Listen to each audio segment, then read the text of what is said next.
Hello, and welcome to Weed and Grub.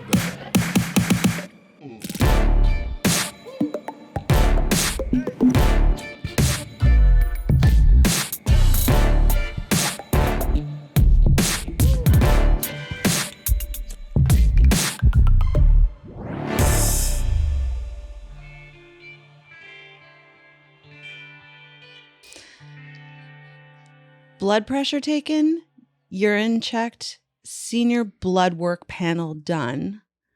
They were very impressed that he is in as good a condition he is in.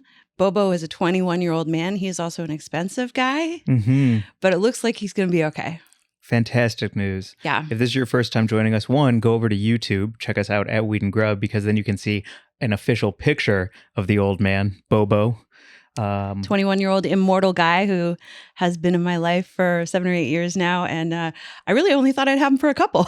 Because when I adopted him from the family that had to give him up, they were like, yeah, he's already pretty old. And he has just stuck around. And lately he's been howling. And I was like, I guess I better get him checked out. So I took him to the vet. It was, any vet visit, it's like always going to hurt the wallet a little bit, but good to know that he is, he's just impressive. He's an impressive guy. So I just wanted to shout him out up top and say he's still with us. He's 21. Happy birthday, Bobo. You're amazing. I love you. And when I'm hungover, I don't even get myself an IV. You know what I mean? Because you can get like vitamin IVs that'll like fill you back up and hydrate you so you're not hungover anymore. Sounds and great. You texted me and you're like, hey, stopping. I had to leave Bobo. Got him in a hydration IV. Yep. Like that was I took him to the vet and they were like, we're just going to give him a little fluid. And I had to like come back because he had a West Hollywood infusion. He's looking all plump now. And then I came home and I fed him a special kidney diet and I gave him his thyroid medication. And how do you give him his thyroid medication now? I put him, for a little while, he was getting a pill inside cream cheese that was then wrapped in a ham pinwheel.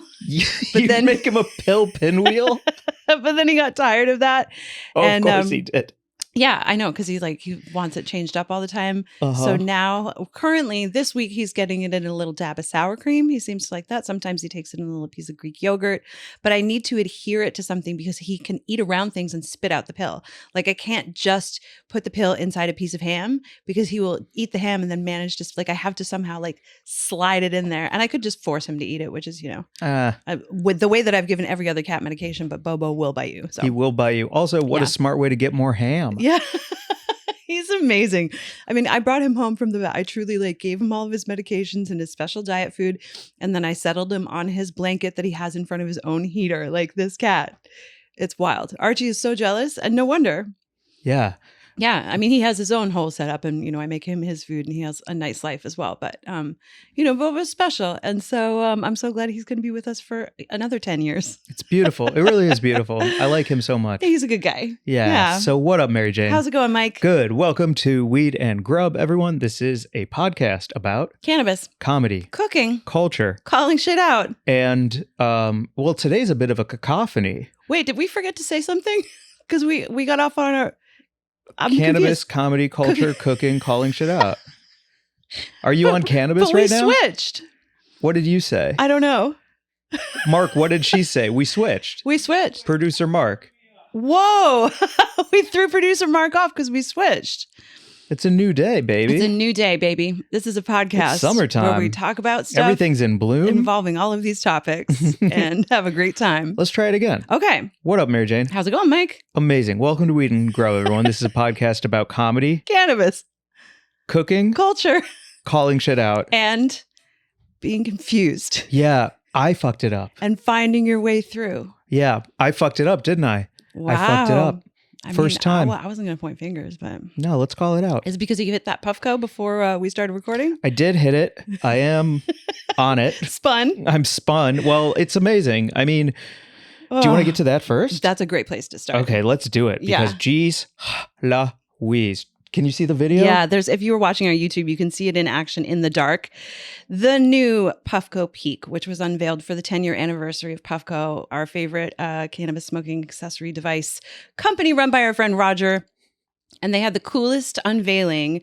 We went downtown to a theater where we watched this awesome video where people were just talking about how much they love the company. And like their experience with using the peak. And then Roger gave a keynote and it was awesome. And it was all really short and fun. And it was a great crowd of people. And then he was like, everybody look under your seats. And everyone got a peak. The new Puffco Peak Pro. It is so beautiful. He Oprah'd us. It hits so well. It goes so great with the Puffco hot knife, which I use because one, it keeps your hitter clean, but also it's a clean drip so you don't have to get sticky everywhere. Yeah, and it's got a little joystick carb cap, and it all links with your phone, so the tech is amazing for all of the different like dialed in temps. And I mean, it's the most cutting edge advanced smoking accessory in the fucking world, and Roger is just doing mad cool shit. Mad scientist. Do you know how, two things. Do you know how hard it is to last 10 years in anything? Yeah, I do. Okay. Think. Well, then a second thing. I mean, tell us. How hard is it?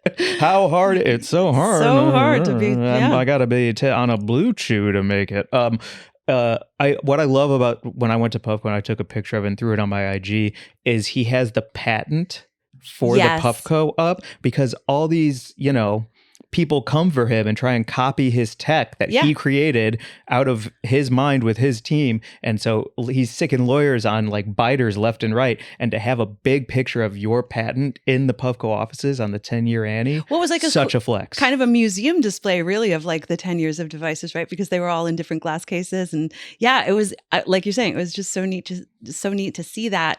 So neat to see that. And I remember because I met Roger 10 years ago. I met him in New York at the High Times office, and Chelsea, who is now like director of global operations. And like they were just coming up, just like the leanest team, those two and maybe a couple other people designing really cool pens. And then I remember the company that tried to basically steal his technology. And we were doing cannabis cups at the time, and they were entering those devices into the cups to be judged.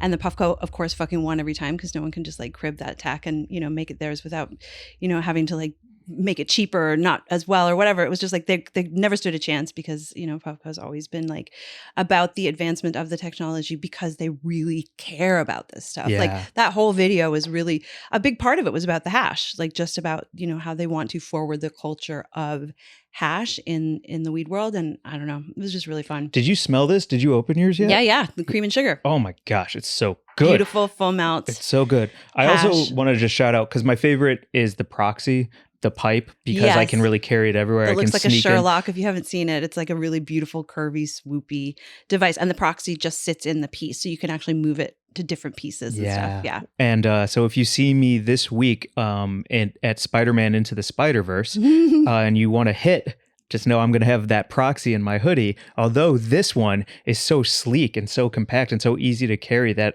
this is something like it would fit in your cup holder. Not that you should use it while driving, but I'm just saying, like, I love the size of this one. I can finally one hand everything, because there's another one I have that has a big charger, and it's more of a statement piece for a table than it is something that I would carry around. Looks beautiful on a coffee table. Next PuffCon, I'm carrying this baby around. Hell yes. And I found out from Kevin, who works with Puffco, that the next PuffCon this year is September 30th. It sounds like the lineup is going to be sick. It's always been better than Action Bronson. Who the fuck knows who they're going to come up with? Better than Baklava himself. They are so mad connected in the world. I can't imagine that they're going to pull off anything less than someone spectacular. So I'm looking forward to that. And congrats on 10 years, guys. Like, your innovations in the space and how much you care about the culture and contribute to it are just undeniable. And you managed to be like the nicest, most generous, most awesome people throughout, even though you have to like fight off haters all the time and people who are trying to like steal your device technology. So just, way to stay in the game. Can I say one more thing, please, before we move on? Say a million things. Okay. I'm just like, I'm a geek for Puffco. Like, do you remember when I did that, the Last Dab show where I did 10 things? I don't know how you did that, man. The dude tried to have me hit something besides Puffco, and I just said no. Yes, I do remember that. I'll only take dabs out of Puffcos. You're loyal, Mike. I am loyal, but also it's because like especially in weed, there's a lot of tech for tech's sake. It's a lot of overpriced nonsense tech for tech's sake. And nothing about Puffco is for the sake of something technical wizardry. Like, the hot knife is the best way to scoop and dump. Like, the Puffco Peak is the best way to actually enjoy your hash. To enjoy your hash. Mm-hmm. Like, None of it is for the sake of just something fancy that you can like put a price tag on. And I fucking love it. Totally. Like they're super, super investments. It's really like, you definitely have to like save your pennies to get one, but like it is about the enjoyment. Like I can't remember who it was who said it at that event, but he was like, we actually want the peak to sort of disappear. We only want you to be having a relationship with the hash. It's not about the device. And there are definitely like, I remember there was one device, won't give it a name, but a few years ago when they sent it to us and we were like, we can't even figure out how to use this.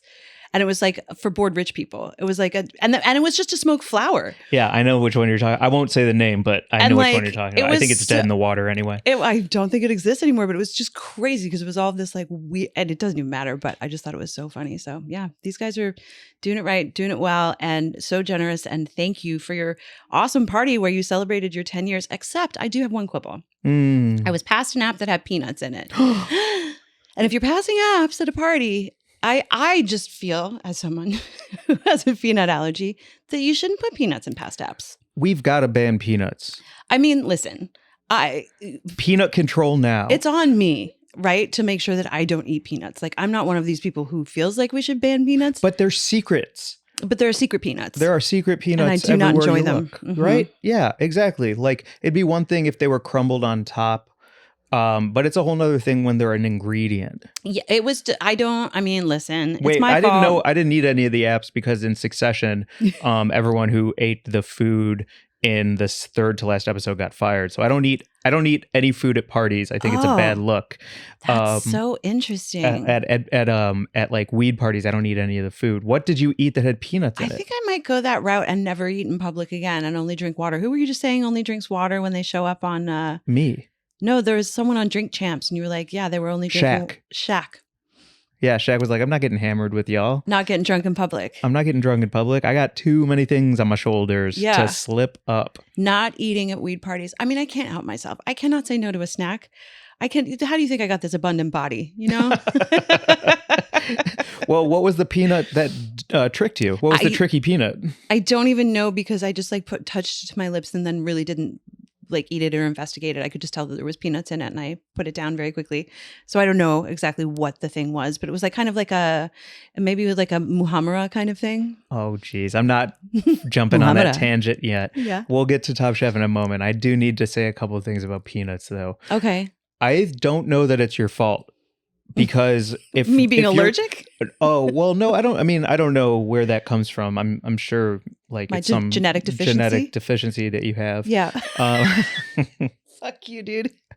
But I do think that it is the Pass app servers to say what the food is that they're serving and then what's in it. Yeah, I think they were. Like I need to know that it's like bluefin tuna on a cracker with some lemon aioli on top. I think they were. I do believe that every single server who came up and like offered something was saying what it was. You were already shoveling like 4 in your mouth by the time they got through it. It was not the server's fault.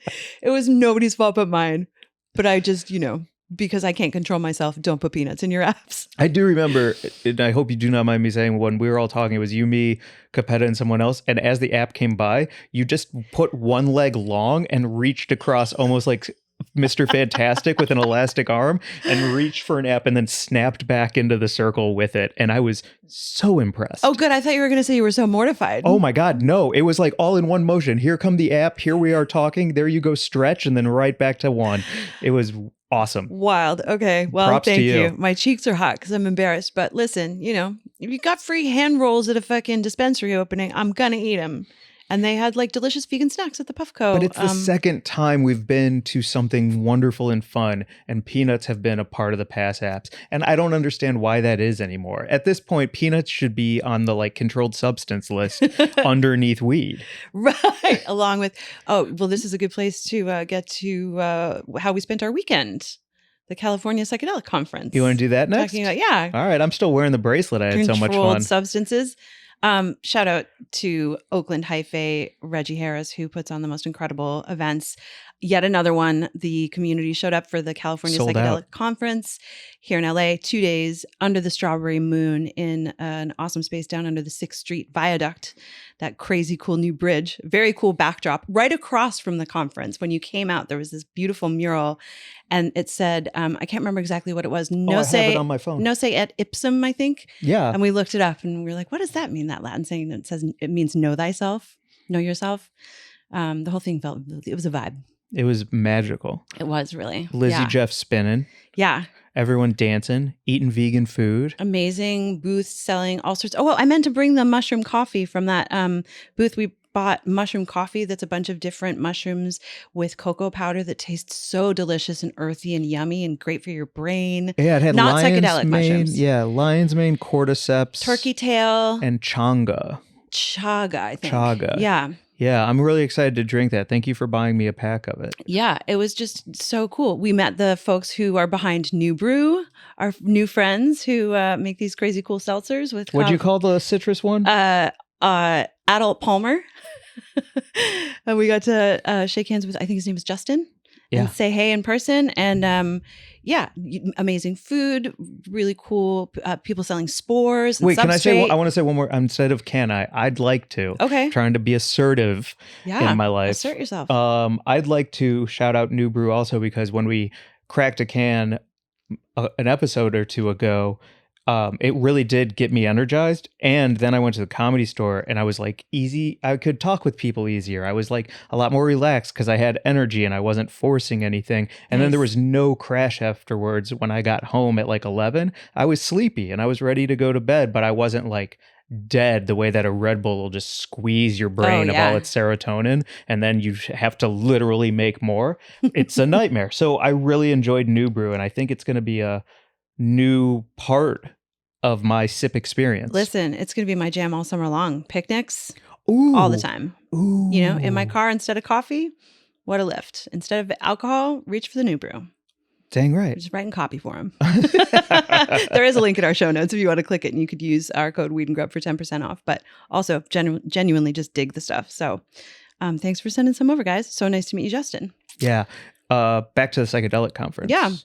One of the things I loved is at these psychedelic conferences, Reggie is assembling a group of mycologists and foragers and educators and all these people who know so much about mushrooms. And they're not like these weird fucking VC, hedge fund, capitalist, tech bro assholes who are showing up at these like giant, expensive fucking psychedelic conferences in places like Miami. Like he is gathering together the community of people who are like of the mushroom for the mushroom. There was no pleated khaki pants. There was no brown belts. There was really no lovely. Van Heusen collared shirt from Kohl's. Not a one. Yeah, just a group of incredible folks, the best vibes, you know, swapping stories, swapping spores, getting into like why sugarcane is a better substrate than elephant poop or whatever it was. It was just great. And then we saw Hamilton Morris keynote, which was incredible. He's brilliant. I mean, it's one thing to see his Vice show. Yeah. Oh, there's me and Reggie. Oh, this is okay. We just put up on Let's leave that one up to talk about Hamilton too. Yeah. Because I mean, Reggie made that keynote with Hamilton happen because Reggie believes in the psychedelic conference he created. Yeah. I mean, shit. I wore Reggie's fuck around and find out hoodie for my special taping. Oh, that's right. You know what I mean? Like I ride or die with this guy. Yeah. Hamilton's show is called Pharmacopoeia. Mm-hmm. I loved it. It was one of the first things I felt like a little bit naughty watching it on Vice. Like I was like, am I allowed to watch this kind of psychedelic stuff? And I loved every part of it. And it made me want to like kind of dive into this culture a bit more. But then to hear him speak, he's a real scientist. Yeah. And I don't know that came across for me in his show as much, to like dive deep into compounds. And it was awesome. I learned so much from him. Yeah. Well, his talk was really for the mycologists and scientists and people in the audience who had like a base knowledge, because like there was so much mention of like all the different actual compounds, and he was really talking about like the chemical structure. What are you looking up? I just took notes on his talk and I wanted to touch on a couple. Oh, okay, cool. So what do you got? Well, like he was saying, he was like kind of laid out the history, which I knew some of, especially from your Rolling Stone articles and you talking about Albert Hofmann. Yes, he talked about Albert Hofmann a lot and how incredible the work was that he did to synthesize and figure out what psilocybin was in the early 50s, which is incredible. I didn't know that it happened that recently in the 50s, but it was also just the idea that we went from a man like that or somebody like Hamilton to now having a grow kit that you can put on top of your fridge. Mm-hmm. And like from the 50s to now, I feel like not only is that evolution faster than I would expect, but I also don't know that I gave it the credence that it deserves for like the access that I feel like I have now if it wasn't for people like him and Hamilton. So pretty freaking interesting. It was so interesting. He touched on so much because he touched on like all the different sort of, like he talked about psychedelic history and psilocybin history and, mushrooms and the synthesis of the active components in it. And then he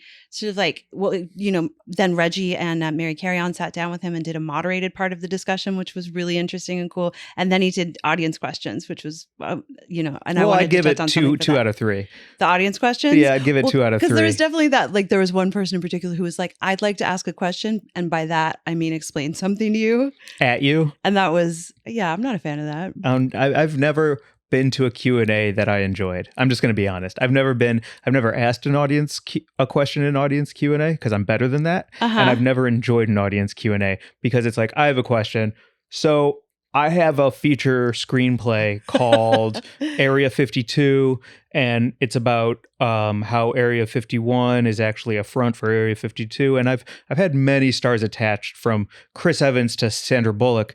And my question is, well, actually, let me say a couple of key plot points before I get to my question. And you're like, shut the fuck up. Shut up. Well, there was one person who did ask a very long question like that, where she then, and Hamilton was very gracious and he just kept asking her to sort of like elaborate. So she ended up talking for a couple of minutes, but that's okay because he was cool with it. And, everyone just kind of like was like, we're all just here. There was one guy, though, who did ask a question that Hamilton perked up at. Do you remember It was the first time he raised an eyebrow. The dude was pretty stoic the whole time and just like sharing knowledge generously. He's a very dry, sort of just factual person. But that guy got up and he was like, I'm a free diver and scuba diver, and I wanted to know more about like the psychedelic fish. Like they just discovered this psychedelic jellyfish. And Hamilton was like, they did? Wait, where?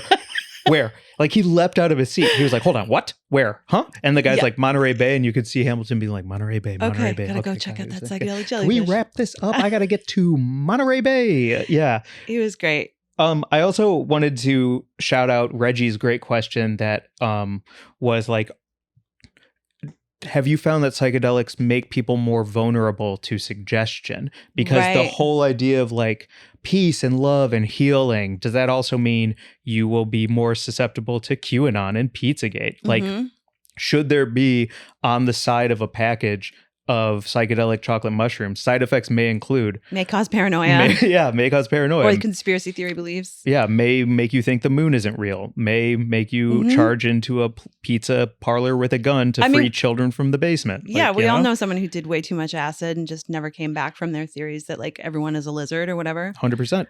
And they are. Great.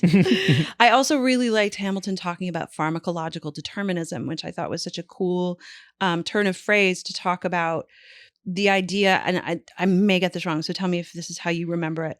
The idea that any drug is sort of responsible for, wait, what was it? I need to look it up.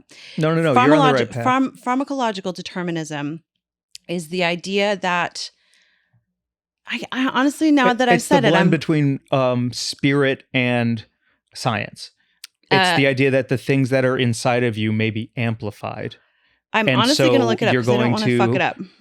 I think I'm nailing it. Determinate. No, carry on. It's non-specific amplifiers of the subconscious. Like it's what's inside you will be amplified by this psychedelic experience. So the determinism is what is inside you may be amplified and it may not be. So if you're already susceptible to QAnon, you might embrace QAnon. If you already love pizza, you might order a pizza. If you already have PTSD, that PTSD may rise to the top and you may grapple with that during your experience. It's all experience-based because that's what determinism is. The very brief cliff note from his time talking with Joe Rogan about it is that pharmacological determinism is the idea, I'm getting all of these pop-ups, that a certain drug has to do a certain thing, which isn't always true. It is a flawed idea. Anyway, obviously trying to encapsulate how brilliant he was and then getting totally mired in it means that don't listen to me, go listen to Hamilton Morris about all of this stuff. But it was good, and Mike, and you knew. I just got lost. I got scared and then I got lost. It's totally okay. That's what happened. It was the first time I'd been in a keynote that was really science driven, where what I was most impressed with, and it's only impressive to me because I've never experienced it, is how like certain compounds would just roll off the tongue and then everyone in the audience would take a note and understand it. Mm-hmm. And now I have like my list of things to go Google and educate myself about because a lot of it was over my head, which is a good thing. I want to be the dumbest person there so that I can grow. Yeah. Well, something that Hamilton touched on was actually the thing that I wanted to be our news story, because I want to learn more about it. And so I didn't want to present it as a news story that like we know all about it. I'm more like a news story, news to us. Okay. I'm going to look into it. Also, I think our listeners would be interested to know about it. Hamilton mentioned this church called the Church of Silamethoxen. Hit it again. I'll set you up. So this is our Grub Is That. What's the news this week, Mary Jane? It's the Church of Silamethoxen. My tongue is through 5 sizes. It's the Church of Silamethoxen, which is a sacramental church, an entheogenic church that was founded by some people who believe in the sacrament of something called silamethoxen, which they said they had made through adding a compound to the substrate that they were then growing magic mushrooms in. And the psilocybin in those mushrooms was no longer going to be psilocybin, it was going to be silamethoxen. And so people were sort of looking into it and they're like, what is silamethoxen? And how do you know that that's in there? And have you done chemical tests and so on? Because they were selling this sacrament that their church was founded on to people who were paying them, I think, $175 for a half ounce and $300 for an ounce. That's a lot of money. Making some money off of this sacrament, this spiritual sacrament. And then there was a report published by a chemist who actually did the breakdown and was like, actually, there is no silamethoxen in these sacraments that you were selling, but there is psilocybin and psilocin present. And so there's this whole deep dive on Symposia, which is Psymposia. For those of you who are not familiar, it's a great website that covers all sorts of drug news and does deep dives. And there's a 5-part investigative series into the Church of Silamethoxen. And I just thought it was like an incredible story. So I'm excited to fall down the rabbit hole because it's got like plenty of video clips and interviews with the founders. And I think they're still now trying to like dance around it. And they're like, well, actually now they're calling it, they've changed the name of the church. It's no longer being called the Church of Silamethoxen. It's like the Church of Sacred Bliss or something like that. And they're like, we never said, and everyone's like, it was the name of your church, guys. Yeah. And also you said it was a spiritual sacrament. Like it's in your founding texts. Like you can't dance around the fact that you were all just, making something up or what, and we don't know their intentions, may not have been nefarious, but it seems like they were lying about a pretty foundational element in the Church of Silamethoxen, which had no silamethoxen in it. Fascinating. Yeah. I'm in. Neat to learn about. Link in the show notes. Link in the show notes to that 5-part deep dive on Symposia. And just so neat to listen to Hamilton touch on that and all of the different aspects of mushroom culture. And, he's just such a neat person. I got up to go, shake his hand afterwards and, get his email. And I was like, maybe we can get him on the podcast. Yo, that'd be great. So Hamilton, if you're listening. Please. Yeah. Absolutely. Dream guest. Yeah. And also congrats, Reggie. Yeah. And also I saw you skip over something, and I'm not going to allow you to skip over you performing as the baked potato at day 1 of the psychedelic conference, bringing down the house, Mary Jane. Thanks, Mike. It felt really cool. Thank you to our friend Dennis Walker over at Mycopreneur. Wow, I'm really like tripping over my tongue today. Mycopreneur podcast for taking this photograph of me as the potato on stage under the strawberry moon. Felt pretty magical. That lighting is crazy too. I mean, how cool does it look? And thank you for the opportunity. I knew that Reggie had just like come down and do comedy, and I was like, oh God, what's gonna work? I'm not like you. I don't have like a set. I don't have an hour, Mike. I don't have carefully crafted jokes. I don't know. You killed. But I can get up on stage and do dumb potato material for 10 minutes, and that is a good time. And really the next day, people came up to you and recognized you out of potato. Yeah, I don't know what that says about me. I guess I look the same. In potato costume, out of potato costume, she's the same potato. I actually really did like that some of the stuff that people laughed at the most was when I was talking about how it's hard to be a famous potato, but I'm not the only one. The baked potato is like, yeah, I moved to Hollywood because there's like other famous potatoes, like, Iggy Azalea is a famous potato. James Corden, Russet Crowe. He changed his name though. Putin, famous potato. That was fun, just that people were laughing along with it because it's like the dumbest but also the most fun, and just for a group of people who are all like sitting around smoking joints under a full moon. Yeah, the best. My other favorite part of it is that before you went up was Dennis. Yes. And so you were leaning against a wall in full potato costume, going over your notes on your phone. And I caught these like secret and actor prepares photos of you in full potato rehearsing. And I was like, she's taking this really serious. This is cool. I do take it seriously. Every time I get on stage, it's very serious for me. It's that for me is my sacrament. Performing like that, being on stage like that, that's my spiritual sacrament. So even if it's the potato, like that's magic, It's awesome. I know you feel it. Yeah, of course. It's what we're chasing. And then you got up and fucking crushed. You told, I think, 5 or 6 stories and people were fucking dying. It was great. It felt good. Yeah. It was a nice night. It was a really great night. And shout out Langston too, who's so funny. And I hope he made that whole fucking setup. Bang. Yeah. Yeah. Fucking Langston Avery. Okay, we can't keep shouting people out. Everyone's going to be like, talk about a topic. All right. Otherwise, we're going to be here. Oh, Let's my talk God. About, well, we have to shout out one more person. Yeah, Padma, Lakshmi, hanging up her... best friend. Yeah. Friend of the show. Friend of the pod. Friend in real life. Alien goddess. Padma Lakshmi is so beautiful and incredible and smart and amazing and wonderful, and leaving Top Chef. After 17 years. 20 seasons. 20 seasons. Yeah, no, 19. Right. Because the first season was someone who we don't remember. Billy Joel's wife. Right. And she was bad. But Padma was great. Yes, she is. And yeah, we've just watched the second to last episode of her last season, which we didn't know was going to be her last season, but maybe this last season broke her because that was a doozy of an ep. Yeah. Wait. Can we do spoiler alert? Top Chef? Oh, yes. Okay. If you are watching Top Chef season 20, we're going to say who's in the finale. So if you don't want to know that, skip ahead. By 40 minutes because I got a lot to say. Oh, shit. Okay, here we go. And Ali got sent home. Ali got sent home. I can't believe it. Your boy. My crush, my heartthrob.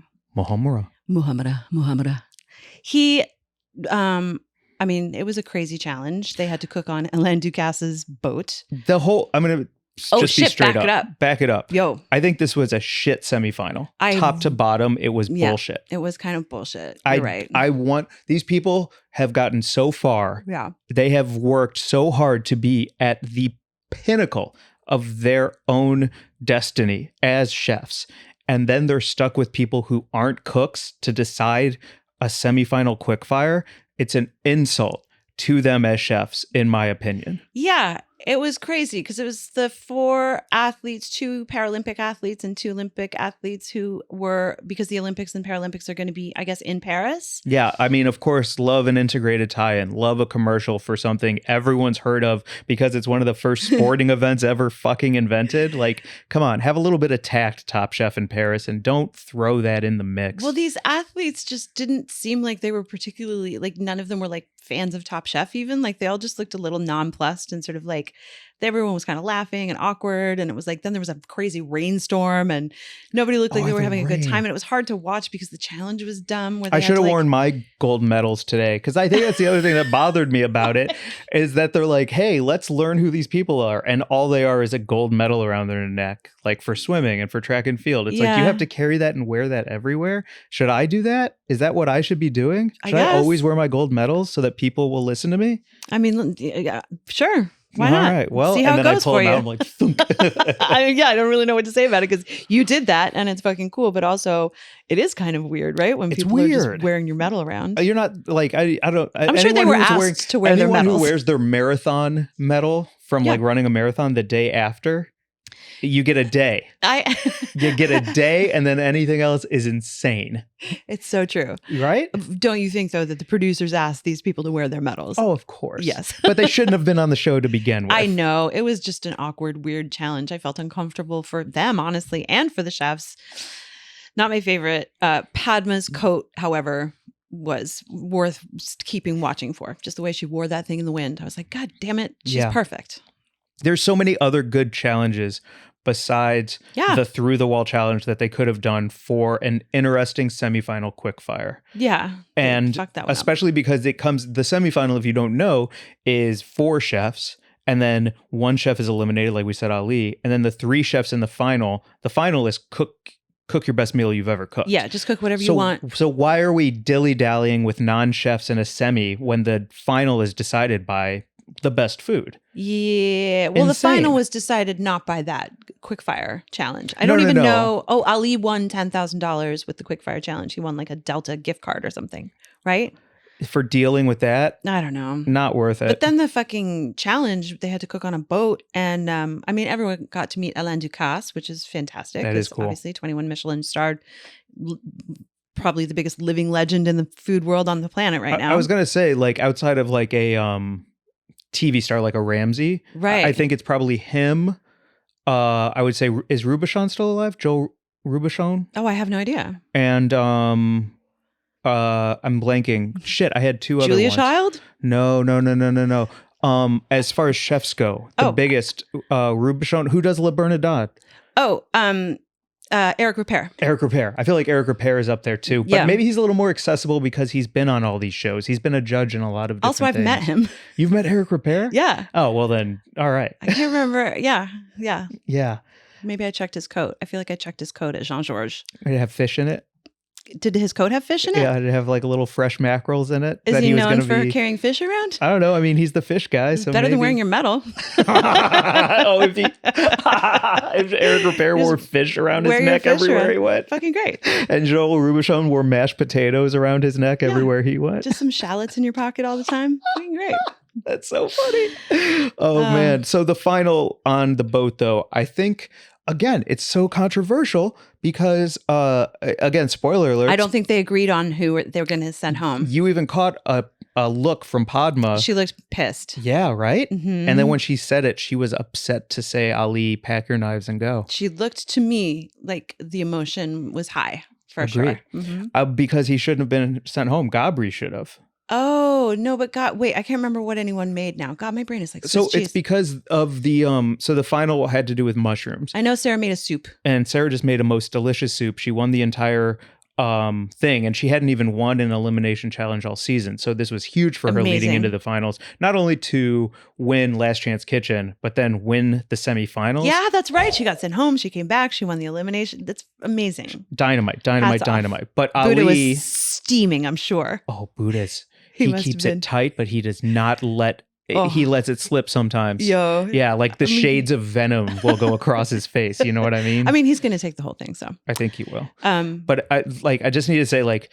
Ali made the best mushroom dish of him and Gabri, but Gabri made the more flavorful dish that mushroom might not have been the central theme of. And so Tom was like, his dish was better. It was great. But he didn't get 3 elements onto the plate. He had like a mushroom cookie, some herbs, and some other thing. He was like, I didn't get those onto the plate. And like, Ali executed and a everything. Mushroom. It was a mushroom. He forgot a mushroom. Fucking, it's bullshit to me. I'm sorry. Huh. It's bullshit to me. You think Gabri should have gone home? Well, not only that, but I mean, like, if we're going to be real, Gabri's been teamed up, luckily, with all the heavy hitters that kind of carried him in the middle of the pack all the way until the last couple episodes here. Like, he's a great cook, but he also knows when to take the back seat to someone like Buddha and just win a challenge by letting someone else lead the way. And I don't know that, I guess that's good gameplay, but I don't respect it as much. I know it's because he's a little chaotic, right? Like he has that I don't energy. like chaos. I know you don't. Every time I get a little chaotic, you're like, I'll see you in a week. Yeah. But I think his food must just be magical. Yeah. I think he's just got that touch. I mean, he won Top Chef Mexico, so it's obvious he's a amazing chef. And he's truly grown on me. Like, he used to make me super fucking crazy, and now I just see like his heart is just his skin. Like, I know. He is. That's the other thing I don't like in a person. I know you don't. It makes like you fucking hate it. And like when he was announced that he was going on to the finale, like he was crying, and you could see like some people were looking at him with sort of like, like, oh, this is a big moment for you. And then a couple of other people were just like, dude, get fucking nut up. Nut up. Nut up. It bothered me because the whole season, all they kept doing, and maybe it's the edit, but they would just cut to him and he's asking another woman to try his food. Like, everyone is his validation mommy. And it was driving me crazy how like all of these women are trying to cook their own food and do their own thing. And all they keep showing is Gabri asking every woman in the kitchen to taste his food like they're like a surrogate mom while he's on this competition. It was driving me crazy. Do you feel like you're more aware of that vibe because you've been in therapy and working on like that kind of thing? Because you talk about validation and learning about you have that great joke. Maybe I have a better, deeper understanding of it. But we've talked on here so many times when if anyone says like, I'm proud of you, it makes me want to die. And it's always made me want to die. Like, don't ever say that to me. But now I have a deeper understanding of why that makes me want to die. So I guess that's the answer. It's always good to understand why you want to die. Yeah. Good. That's why. Okay. So, anyway, I don't know. Like, now that Padma's free, she can come make a sandwich with you on It's the Mayo for Me. She can finally be a guest because we've been going back and forth. Yeah. We've been trying to get her on. She's like, I'm in Paris. I'm in Antarctica. I'm focusing on my other show. What's the name of it? Taste the Nation. Taste the Nation. But if you want to reach a huge swath of stoners with Taste the Nation, Padma, get on here. Yo. That's so right. And also, Padma, thank you so much for posting. She recently posted a video where I don't even remember what the context was, but she was saying that someone in the internet had told her she had fat arms. Oh, yeah. And they were like, whoever was behind the camera was like, and how did that make you feel? And she just gives the camera the finger and then goes back to, I think she's cooking. And it was just like so great to see someone like Padma post that because it just really does like the playing field is so fucking level for internet trolls and haters and people who would say anything fucking mean to a stranger. If you're saying that to Padma, like I never would think that she could have anyone say anything mean to her, but they of course, because she's very famous and she's an incredible target. But I don't know, just seeing her sort of like brush it off also, like I see your fucking hate and I dismiss it as completely fucking invalid is just, a great reminder that that's what we should all do when someone says something terrible to you. And, some bros say the fucking most heinous shit to me on the sandwich videos. And so I'm like, I'll just think of Padma and invoke her as my inspiration to be like, fuck off. Yeah. Are you getting a thicker crust? I think I am. Yeah, I think I am. And part of it has to do with, just knowing that it's truly like it's actually has nothing to do with me. It's just entirely about whoever that person is. Yeah. And part of it is like developing a thicker skin and just like, sometimes one will really sink in when they're particularly creative. But the guys who are showing up just to say all of this sort of like the litany, right? You lonely, fat, old, fucking single, whatever the things are that they're like, these are the insults that we think will hurt a woman, are hilarious to me because you're like, it's so boring. I mean, a guy just threw out all three to me the other day and I reposted it on my story and I said he hit the troll trifecta, ding, ding, ding. And I tagged him and he deleted his account. So, wow. Okay, Puma Steve, fucking suck it. Yes. Like you can't do that. And also I've had much worse in person from someone that I was in a relationship at one point who said like an absolutely heinous shit to me. And that's part of it too, is learning that like, yeah, these faceless people on the internet, they can't do much. You should wear, if I'm wearing my gold medal, yeah, you should wear a gold necklace that says account deleted on it and wear that everywhere just so that they know you're like the number one troll stomper. That's awesome. Eat them for breakfast. How do you think I got this abundant body? Eating trolls? Mm-hmm. Thanks, Mike. That rules. Thanks for letting me talk about it. Yeah, it's definitely, Padma is such an inspiration in so many ways. And that was just an extra layer of her just giving the finger and being like, fuck off. Well, let's gas you up a little bit more because you also... What? Sold out. Oh, the pre-orders for the t-shirts are closed. The Make Me a Sandwich Project t-shirts will be, for anyone who ordered one, they will be on their way to you very soon. The order is at the printers. So excited to get them. Yeah. very exciting. And we'll probably do another round if people get them and dig them and want to fire that back up. We'll open orders back up. That'd be awesome. Yeah. So thank you to Michael Walker for working on that. And I'm really excited for everyone to be rocking them and tagging me. Congrats. Thanks. I know that my family got some. Yes, they did. Which is cool. I can't see my dad wearing a "Stop Projecting Bitch" shirt, but we'll see. I think he got the "My Sandwich, My Choice," which is equally like, what? Okay. We'll see how it goes. All right, Steve. Yeah, we got some friends. Yeah, it's really cool to see who ordered. I think they're like international orders. A couple of orders. We had an order from Australia. Whoa. A couple orders from Canada. Whoa. Yeah, those T-shirts are going to be all it's a global. Massive. Sandwich T-shirts. Speaking of global. Yo. There is a little bit of some people are fighting about Ukraine and Russia. Some people are fighting about Ukraine and Russia. Right, yeah. Okay. And other people are fighting about Mission Impossible or Oppenheimer and Barbie. Yes. Equal stakes at play. This is such a funny little news item that it will be fun to chat about with you. How do you feel about this? Because Tom, I love it. You do. Fuck yes. It's all fair in love and war, baby. Let's go. I just came across this story that Tom Cruise evidently has been like meeting with all of the heads of studios and like going to all of the biggest conference rooms and leaning over tables and saying forcefully that you need to keep Mission Impossible on screens instead of allowing Oppenheimer and the Barbie movie to open up, because for some reason he lost 3 weeks of IMAX exclusivity, and I'm not sure how that happened, but evidently he's in a bit of a panic, a tizzy. I don't know what Tom Cruise goes into, but he's not feeling good about it, and he's flexing his weight, and he's saying evidently that like, you owe me because I saved the box office with Top Gun. That's what summer. That's what a lot of people in the industry say. Yeah, is that he did save the industry with Top Gun. Also, Mark just wrote, historically, all of Nolan's movies released within a week of July 20th. Okay, so you could also blame the Mission Impossible crew for. Yeah, why did you choose July 12th as a release date when Oppenheimer is coming out on July 21st? Which the trailer for Oppenheimer, I think I've seen it 3 times now in the theater. I will be there opening night. I will be too. That's a must see. It looks absolutely incredible, terrifying, powerful. Cillian Murphy looks nuts. Yeah. It looks so great. I don't think the Barbie movie is for me. I don't think I'm the demographic who would really enjoy that. Maybe. I don't know.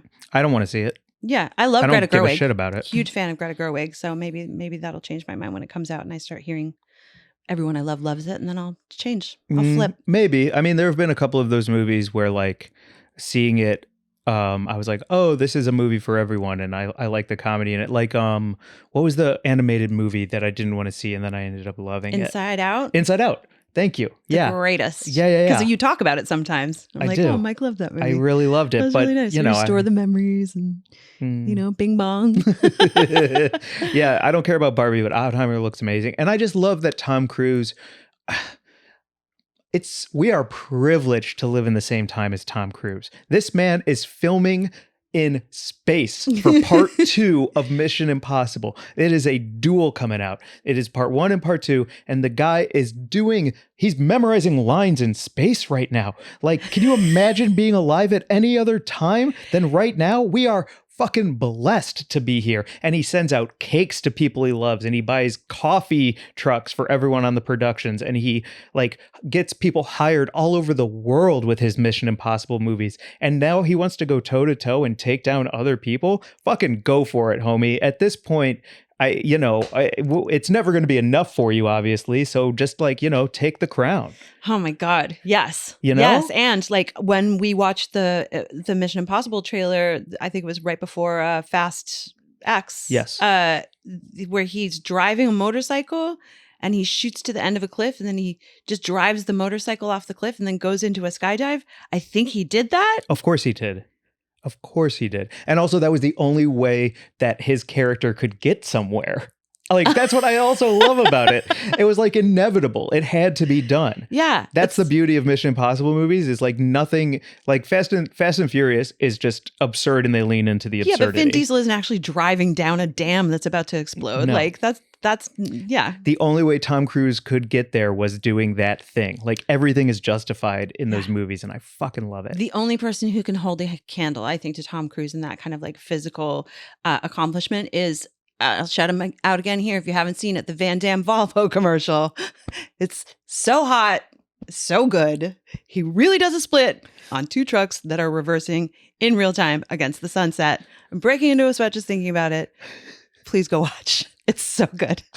It was like formative for my sexuality or something because like I truly do think about it a couple times a week. You do? Yeah. Well, make sure you're.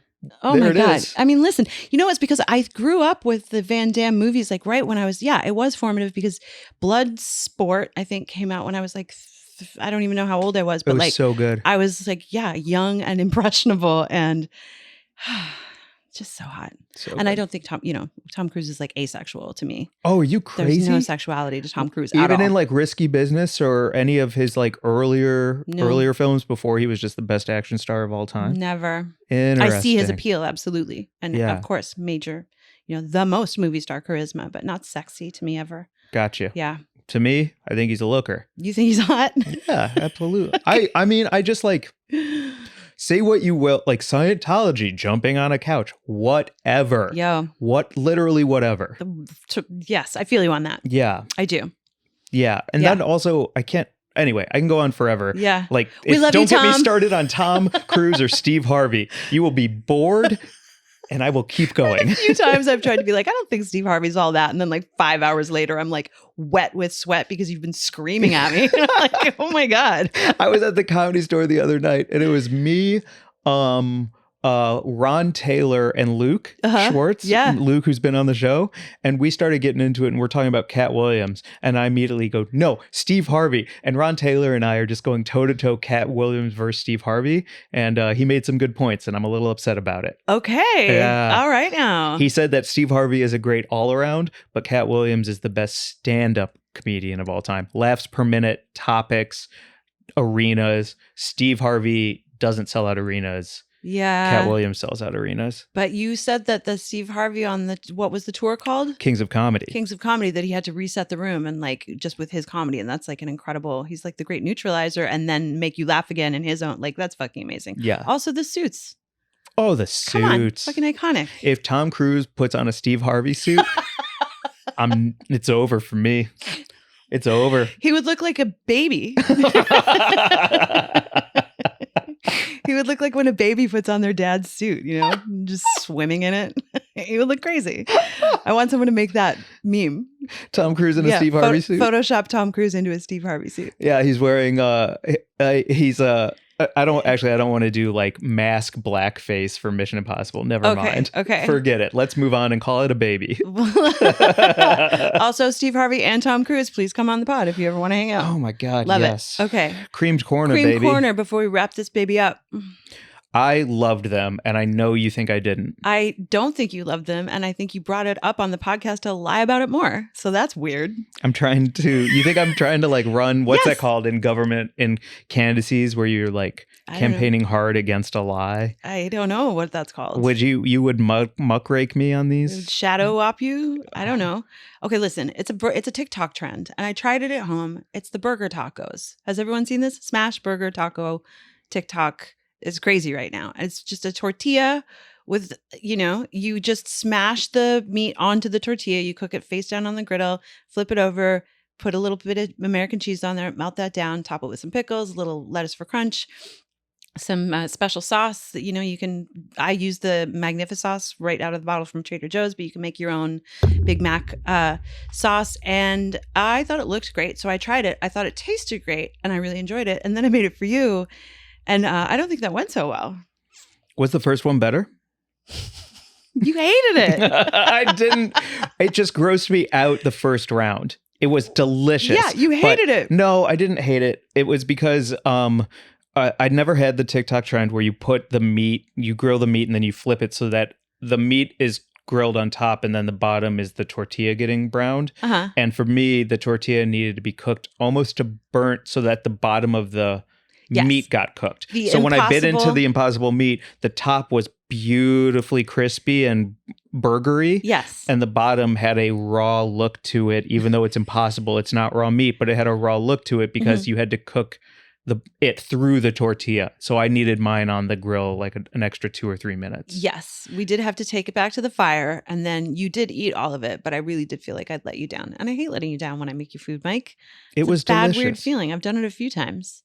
A couple of times it's been bad, but this was great. Thanks. This was really great. And it's also it's also not your fault. The problem is if you're going to blind bake a burger taco, like, good fucking luck, man. Yeah, I don't know what was so different. Also, listen, to give myself a little bit, take a little bit of the pressure off. It was midnight. Mm-hmm. We'd been at the conference, the California Psychedelic Conference. I was stoned out of my mind. We were both fucking baked and ravenous, so I definitely didn't give it the amount of time or attention or care that it needed to be a delicious dish. Like, I'm not saying I did a good job, but I knew you hated it. I hated it the first time. Not the second time. The second time when it was cooked so it didn't look raw, it was fine. Also, shut the fuck up, because you pickled your own jalapenos. I did. You pickled your own red onions. I did. So at the end of the day, not only did you make me smash Impossible Burger tacos with your own pickled jalapenos and pickled red onions, but you did it at midnight, ripped out of your skull. Yeah, so, it's true.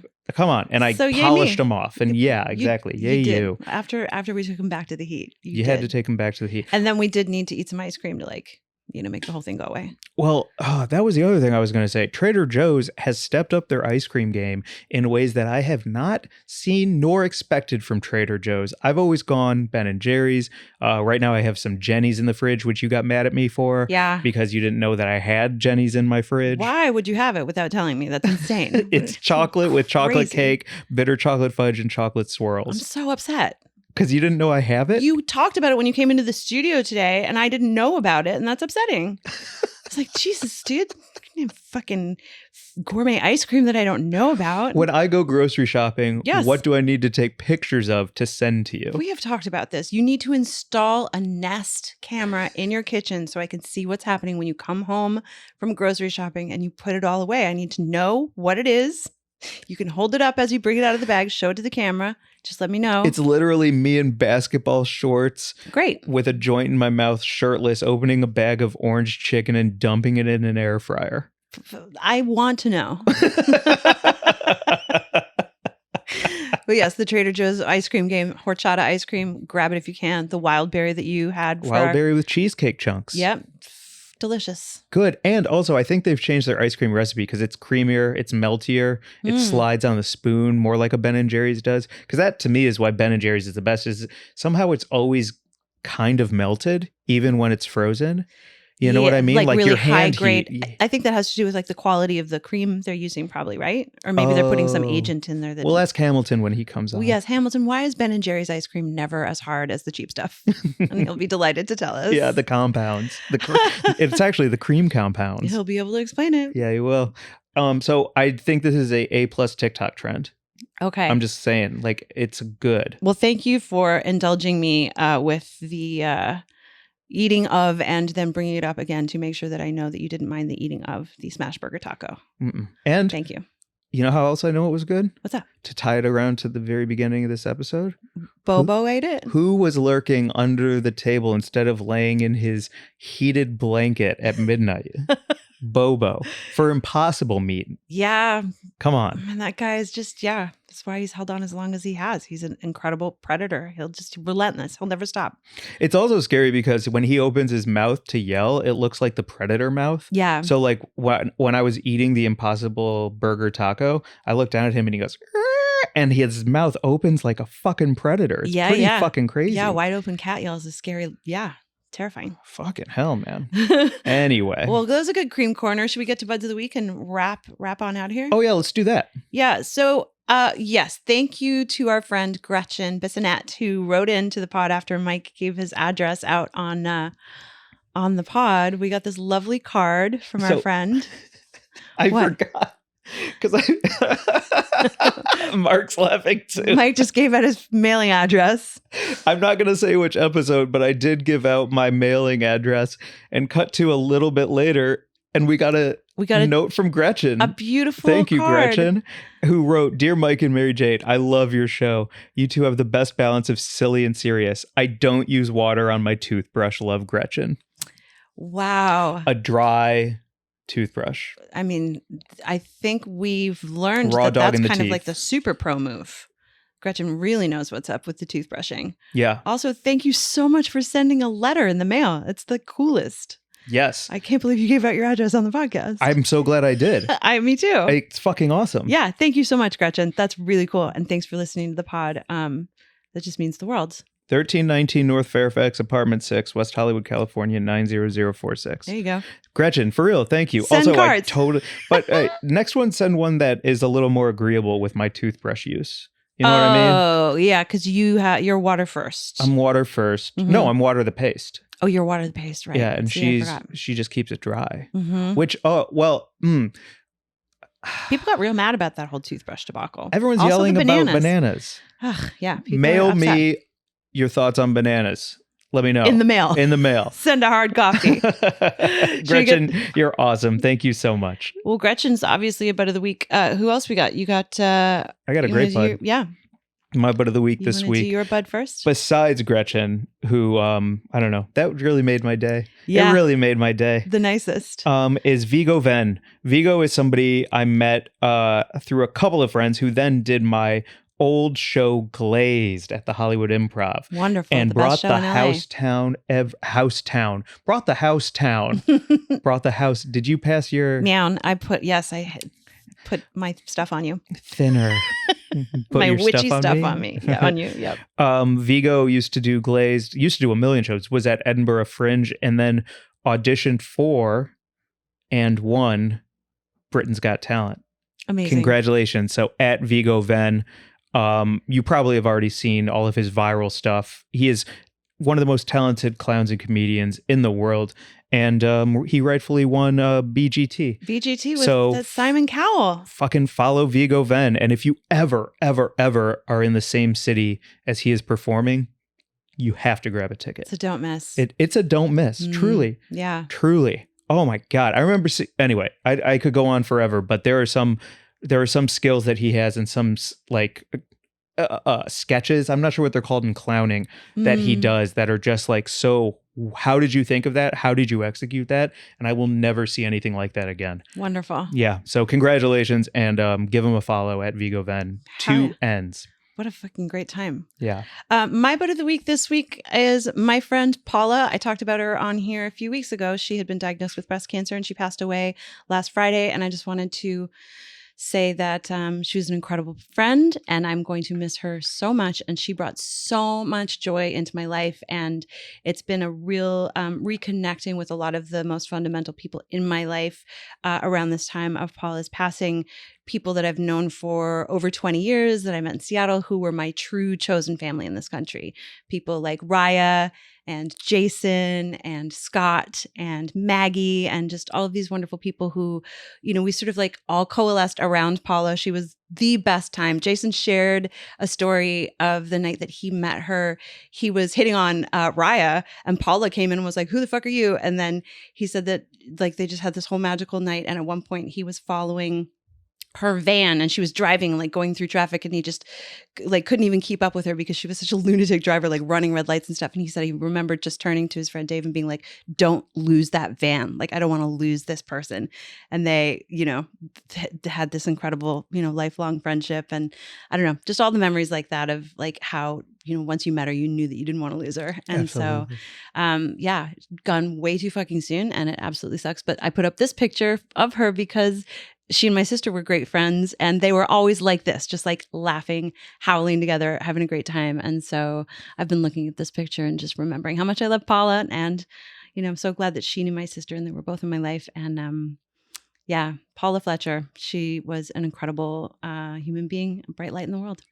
You told me that people all over the world were celebrating there, like literally all over the world. Truly all over the world. She was in Manchester in the UK and there were just like little cells of Paula friends and fans and chosen family all over the world in New York and San Francisco and Seattle and Greece. And we've all been like toasting her and sharing memories. And we've got like a ton of WhatsApp threads going. And actually when I go to New York in July, I'm going to get together with a bunch of people and have a memorial at our friend Abby's Bar Lucky. So if you're in New York on July 16th, come through if you want to raise a glass in honor of Paula. That's awesome. If you send me a picture of you wearing a police officer's hat, badge, and vest during that bar party at Lucky, I will know that it was a perfect time. Yes, she absolutely would do that kind of stuff. Like if she met a firefighter, she would be like wearing his gear and driving his truck. She was within 10 minutes. The greatest. And I'll miss you forever, Paula. Fucking love you. That's awesome. This has been a real nice celebration episode. Yeah, it was Puffco, good time. Reggie, Tom Cruise, Padma, Hamilton. Paula, Hamilton, Viggo. Ali, get at me now that you're not on Top Chef anymore and you have some time. Let's hang out. Oh my gosh. You could just, just cook for me and talk. Like as you cook. Just say things in that Aren't you voice. the one who makes something called It's the Mayo for Me and it's about like misogyny and sandwiches? Or am I thinking of someone else? Am I being reverse sexist? Am I objectifying a famous chef? You can Terrible. just cook for me and talk. Cook for me and talk, baby. The finest. Follow us at Weed and Grub on Instagram. Check us out on YouTube at Weed and Grub, where we record at Petty Cash Studios. Thanks to producer Mark. We live stream our Twitch episodes. All those links are in the show notes. You can email us at wg@weedandgrub.com with pictures of all the things. What did you want? Oh, you just asked for something. Oh, just mail me things. Mail us things. Mike, obviously is Oh, and if you're in Denver or Phoenix, go to my Instagram at GlazerBooHooHoo. I got some stand-up dates coming up in Denver and Phoenix. Check them out if you live there. And comedy bookers, if you need a baked potato act, I got 10 minutes. 10 killer minutes. She smashed. Thank you. Yeah. That's it. One more joke from your act and then let's get out of here. Okay. Do you have one? Are you going to say it? No, it's your comedy. I can't say steal jokes. Well, I could say the joke that you wrote that you No, gave to that me. one. That's the only one that bombed. Do a different one. I broke up with my lover last night. He was a ribeye. He wanted to mash me and it just wasn't going to work out, but there was a lot at stake there. Get at her. Bye, everyone. Bye.